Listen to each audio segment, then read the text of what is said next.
Vamos lá, tô ao vivo também, esperando vocês aparecerem por aqui, porque esse vídeo agora é sobre bebida, tá?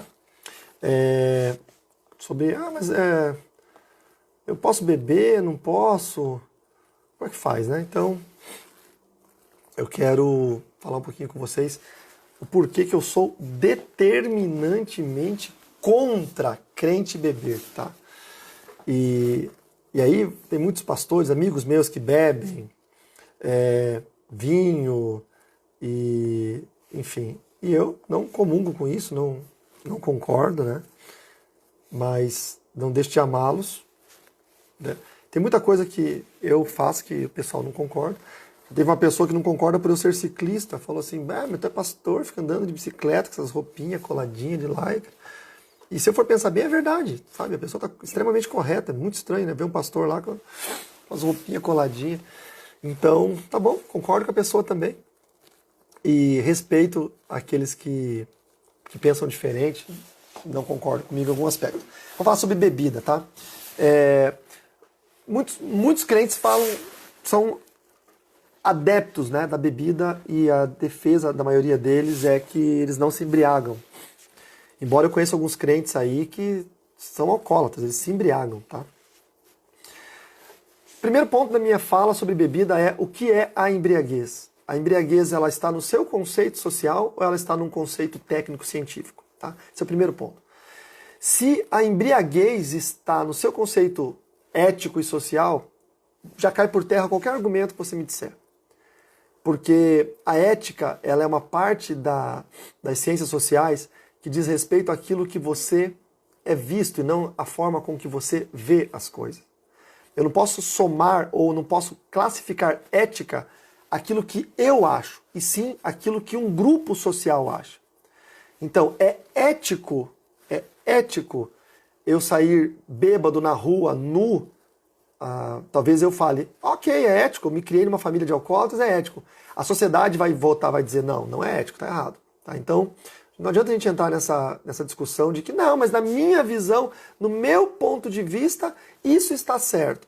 O seu ponto de vista, ele funciona muito bem e ele é extremamente importante para você. O seu ponto de vista não muda o que as pessoas pensam e não muda o que a sociedade acha. Então, ética não é o que você vê sobre os outros, é o que os outros veem sobre você. Agora, se o tema embriaguez está ligado a uma resposta científica e técnica, hoje nós temos uma questão interessante. A embriaguez, ela já é contada com um pequeno índice de álcool no sangue. Tá? O nível de alcoolemia que é medido é de 3 miligramas por milímetro cúbico de sangue. Menos do que um gole de cerveja. Então, se você que é adido a cerveja ou alguma outra bebida alcoólica, bebeu um gole de cerveja e foi dirigir o seu carro, e ali na frente tem uma blitz da lei seca, e eles fizerem o teste do bafômetro, do etilômetro, você vai ser considerado alcoolizado e você vai ser conduzido a assinar um termo circunstanciado, enfim, não sei como vai ser, e alguém vai ter que vir conduzir, dirigir o seu carro, um outro condutor habilitado. Então, em termos técnico/científico, a embriaguez já está acontecendo no seu organismo a partir do primeiro gole de qualquer bebida alcoólica. Tá? Então, não, eu sou crente, eu bebo, mas eu não me embriago. Você está errado, porque a ciência diz que se você tomar um gole de uma bebida alcoólica, você já está embriagado. Então, assim, o seu achar não é maior do que a ciência, porque a ciência, ela busca a evidência, tá? E o seu achar está no campo da filosofia. Sabe qual que é a diferença da filosofia e da ciência? A filosofia é muito romântica. A gente pensa, a gente acha, a gente sonha, a gente projeta, até que venha um cientista e comprove por experimentos empíricos e científicos de que aquilo que você sonhava, achava, pensava estava errado. E que a verdade é essa aqui. E a partir daquele momento que a verdade é estabelecida como um elemento científico, como uma evidência, toda a filosofia cai por terra. Entendeu?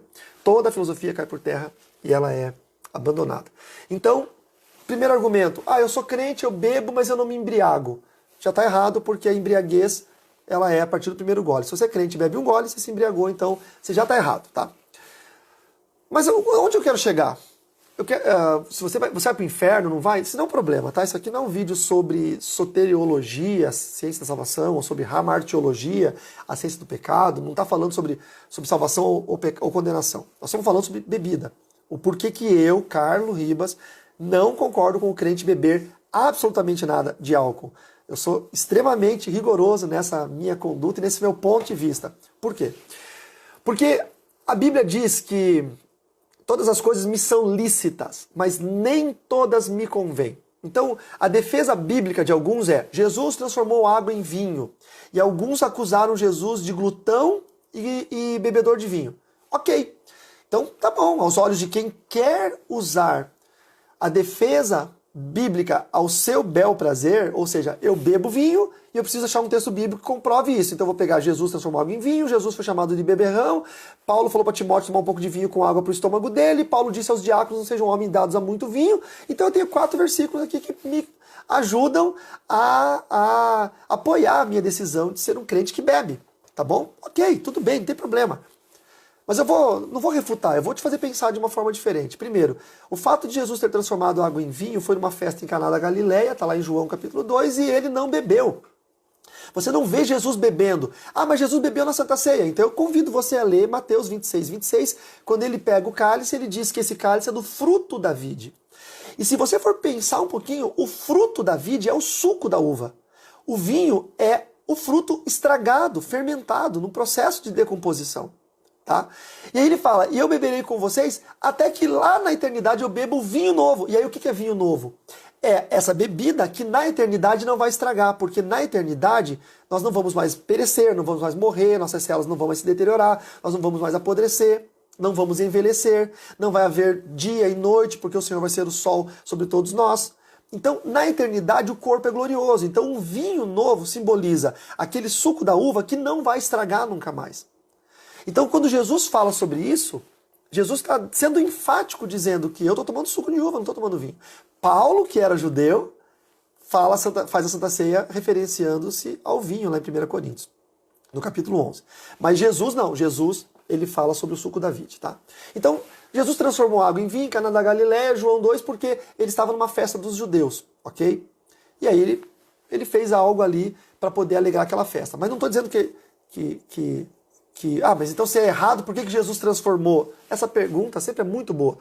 Porque não é errado. E aí que tá o versículo. Todas as coisas me são lícitas, mas nem todas me convêm. Eu não vou dizer para você que se você tomar um copo de vinho, você vai para o inferno. Absolutamente não. Tá? Não é sobre isso que eu estou falando. Eu quero que você assista esse vídeo até o final, porque o meu ponto de vista, lá no final, eu tenho certeza que você vai concordar comigo. Bebendo vinho ou não. Ou cerveja, o que quer que você beba. Então, não estou falando que é errado ou que é certo. Não é isso. A questão não é essa. A questão é que eu sou cristão. E na minha igreja vai um pai de família que teve a vida dele inteira destruída pelo álcool. A minha família toda foi destruída pelo alcoolismo. Eu via minha mãe e minha avó bêbadas, brigando, batendo fisicamente, dando tapa uma na outra, agarrada nos cabelos. Eu vi isso a minha infância inteira. Eu vi meu tio morrer de uso de álcool excessivo e de drogas. A minha mãe morreu com 40 anos, com câncer. O câncer é a acidez que vai corroendo as células e vai se transformando numa doença terrível. Essa acidez veio da onde? Do álcool. O álcool transforma o seu organismo, que é alcalino, em ácido. Um copo de álcool que você beba, de cerveja, que tem uma taxa alcoólica baixa, você precisa tomar 60 copos de água para tentar equilibrar o pH do seu sangue. Coca-Cola, idem. Um copo de Coca-Cola, 20 copos de água. Então, tá? Aí você tem uma família que entra na sua igreja. É um senhor, tá lá bonito, de cabelo penteado. A esposa feliz, arrumada, cheirosa do lado dele. 2 filhos orgulhosos do pai. Porque o pai acabou de sair de um centro de recuperação de alcoólicos e drogados. Porque ele foi alcoólatra a vida inteira. E ele vendeu tudo que tinha em casa para usar droga e bebida alcoólica. Porque normalmente o álcool ele é a primeira porta para o uso de drogas. Se você nunca estudou sobre isso, estude, tá? Os que são viciados em crack, eles não começaram no crack. Eles começaram no álcool. Depois foram para o cigarro, para a maconha. E aí talvez para cocaína ou direto para o crack. É uma ascensão. Aí ele ficou numa clínica. Nessa clínica, normalmente são clínicas cristãs, evangélicas. E lá ele parou de beber, parou de fazer uso de drogas e ele começou a conhecer o evangelho. Ele entregou a vida dele para Jesus. E lá ele aprendeu aquela regra do Alcoólicos Anônimos que diz que você nunca mais deixa de ser alcoólico. Você vai ser alcoólico ou alcoólatra para sempre. Então você tem que viver um dia de cada vez. Um dia que você vive sem beber álcool é uma grande vitória. E ele entra na igreja feliz, porque a família está orgulhosa. Ele já está mais de 10 meses sem beber, os filhos estão orgulhosos dele, a mulher, então é um sonho, porque essa mulher apanhava dele, porque ele era um alcoólatra violento. Os filhos apanhavam do pai, eles não tinham mais nada em casa, viviam em miséria. Agora já faz um bom tempo que eles vivem bem, que eles têm presunto, queijo para comer, que eles tomam café em família, que eles almoçam juntos, que eles oram juntos. Aí eles vão para a igreja, para a minha igreja, para a sua igreja. Aí chega lá e eles ouvem um irmão conversando no final do culto com o outro, dizendo, rapaz, bebi um vinho, vinho gostoso, não sei o quê. E ele que é um alcoólatra, isso brilha mais rápido no cérebro dele. Porque o sistema cerebral que trata com as recompensas dele está deteriorado pelo álcool. Então qualquer coisa que fale sobre álcool, ele vai lá e fala, ô irmão, aí, como é que é esse negócio? Não, rapaz, eu comprei um vinho gostoso, mas peraí, irmão, eu sou crente aqui. Crente para beber vinho? E esse irmão que bebe vinho? Claro que pode, Jesus transformou água em vinho, Paulo mandou Timóteo tomar vinho com água para o estômago, Paulo diz que os diáconos podem ser dados a pouco vinho ou não a muito vinho, e esse camarada que está com a vida feliz, que estava com a mulher feliz, com os filhos orgulhosos, ele vai para casa e com uma palavra de um crente dentro de uma igreja, ele decide comprar uma garrafa de vinho e beber um gole. Só que como ele é um alcoólatra, a hora que ele beber esse um gole, o cérebro dele ativa de novo o vício. Tá? O sistema dele de recompensa, que libera dopamina no organismo, vai fazer assim, bum! Eu só vou ter esse prazer de novo se eu beber álcool de novo. E ele volta pior ao alcoolismo. Eu não estou nem falando de demônios voltarem na vida dele 7 vezes pior, como diz Mateus 12, 43 e subsequentes. Estou falando só da neurociência, só do vício, da adição do álcool, só disso. Ele volta pior. Porque um irmão na igreja, falando sobre vinho, fez com que o alcoólatra voltasse a ser pior. Deixou uma mulher desamparada e 2 filhos órfãos de pai vivo. Não, mas tudo bem, o irmão não falou depois do culto. Esse mesmo pai, ele está lá sentado assistindo a pregação e o pastor falou isso no altar. A minha pergunta, sabe qual que é? O sangue dele vai cair sobre quem? Vai cair sobre você que é crente e fica defendendo que o crente pode beber. É sobre você que eu estou falando. O sangue daqueles que são alcoólatras, que estão destruindo suas vidas e destruindo o sonho de mulheres, de filhos, meninos alcoólatras, porque viram os pais beberem desde sempre, mulheres que estão no alcoolismo e na prostituição, porque viram seus pais bêbados baterem nas suas mães e baterem nelas. Quando ouvem um crente defender o uso do álcool, o sangue dele está sobre você. Independente se você conhece toda a Bíblia, se você tem uma defesa apologética, e eu chamo isso de exegese, porque é quando você quer forçar a barra, você quer pegar um texto bíblico e socar a goela abaixo para defender o seu gosto ou aquilo que você acha que é certo.